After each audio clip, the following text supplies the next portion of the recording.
പുതിയൊരു വീഡിയോയിലേക്ക് സ്വാഗതം. അടുത്ത സീസണിലേക്ക് വേണ്ടി ഏതൊക്കെ ക്ലബ്ബുകൾക്ക് പ്രീമിയർ 1 ലൈസൻസ് ലഭിച്ചുവെന്ന് നോക്കാം. North East Bengal, Jamshedpur FC, Mumbai city FC, Bengaluru FC Goa, Punjab FC എന്നീ ടീമുകൾക്കാണ് ലൈസൻസ് അനുവദിച്ചിട്ടുള്ളത്.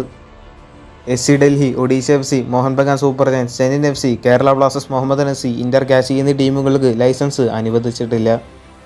ഈ ലൈസൻസ് ഇല്ലെങ്കിൽ ചില ദേശീയ മത്സരങ്ങളിലും AFC പോലുള്ള ഏഷ്യൻ ടൂർണമെന്റുകളിലും പങ്കെടുക്കുന്നതിൽ തടസ്സങ്ങൾ വരാൻ ചാൻസ് ഉണ്ട്. മാത്രമല്ല ISL കളിക്കുന്നതിലും പ്രശ്നം വരാൻ ചാൻസ് ഉണ്ട്.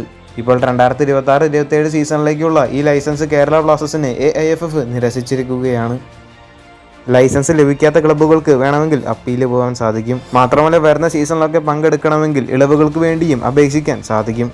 അടുത്തൊരു വാർത്ത കേരള ബ്ലാസ്റ്റേഴ്സിന്റെ പരിശീലകനായിട്ടുള്ള ആഷ്ലി വെസ്റ്റ്വുഡുമായി ബന്ധപ്പെട്ട ഒരു അപ്ഡേറ്റ് ആണ്. ഈ ഒരു സീസണിൽ ആഷ്ലി വെസ്റ്റ്വുഡ് എന്ന പരിശീലകന് കീഴിൽ തീർത്തും മികച്ച പ്രകടനമായിരുന്നു കേരള ബ്ലാസ്റ്റേഴ്സ് കാഴ്ചവെച്ചിരുന്നത്. ആഷ്ലി വെസ്റ്റ്വുഡിന്റെ കീഴിൽ തുടർച്ചയായിട്ട് മത്സരങ്ങൾ വിജയിക്കാൻ കേരള ബ്ലാസ്റ്റേഴ്സിന് സാധിച്ചിരുന്നു. ആഷ്ലി വെസ്റ്റ്വുഡ് കേരള ബ്ലാസ്റ്റേഴ്സിൽ തുടരുമോ എന്നുള്ളത് ആരാധകരുടെയൊക്കെ സംശയമാണ്. നിലവിൽ ആഷ്ലി വെസ്റ്റ്വുഡുമായി ബന്ധപ്പെട്ട ചില വാർത്തകളൊക്കെ പുറത്തു വരുന്നുണ്ട്. ആഷ്ലി വെസ്റ്റ്വുഡിന്റെ കരാറിൽ ഒരു എക്സ്റ്റൻഷൻ ക്ലോസ് ഉൾപ്പെടുന്നുണ്ട്. എന്നാൽ ISLുമായിട്ട് ബന്ധപ്പെട്ട ഭാവിയെക്കുറിച്ച് ഇതുവരെ യാതൊരുവിധ വ്യക്തതയും ലഭിച്ചിട്ടില്ല. ISLന്റെ ഭാവിയെക്കുറിച്ചുള്ള ഒരു വ്യക്തത ഉടൻ തന്നെ ലഭിച്ചില്ലെങ്കിൽ ആഷ്ലി വെസ്റ്റ്വുഡ് കേരള ബ്ലാസ്റ്റേഴ്സിൽ തുടരാനുള്ള ചാൻസുകൾ വളരെ കുറവ് തന്നെയായിരിക്കും. എന്തായാലും ആഷ്ലി വെസ്റ്റ്വുഡിന്റെ ബ്ലാസ്റ്റേഴ്സിനോടൊപ്പമുള്ള കരാറിൽ ഒരു എക്സ്റ്റൻഷൻ ക്ലോസ് ഉണ്ട്.